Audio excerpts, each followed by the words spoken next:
গৌৰৱ গগৈ পাকিস্তানৰ ISI তেওঁ এজন এজেণ্ট হয়।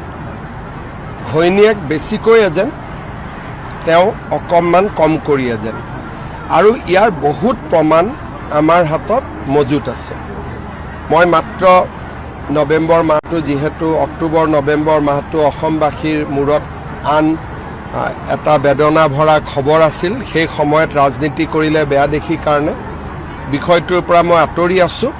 কিন্তু মই আজিও অসমৰ মুখ্যমন্ত্ৰী হিচাপে ক'ব বিচাৰোঁ যে গৌৰৱ গগৈয়ে পাকিস্তানৰ লগতে আছে আৰু আগৰ পৰাই তেওঁৰ সমগ্ৰ পৰিয়ালটোৱে পাকিস্তানী ISIৰ এজেণ্টৰ দৰে কাম কৰি আছে। গতিকে তেওঁ পাকিস্তানক ক্ৰিটিচাইজ কৰিব নোৱাৰে।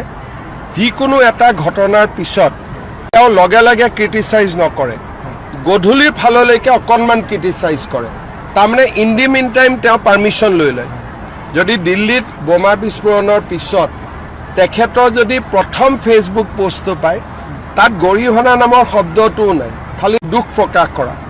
যেতিয়া লিখা লিখি হ'ল, তেতিয়া তেওঁ লাহেকৈ গৰিহণা শব্দটো যোগ কৰি দিলে, একেবাৰে মনত কষ্ট লৈ পেলাই।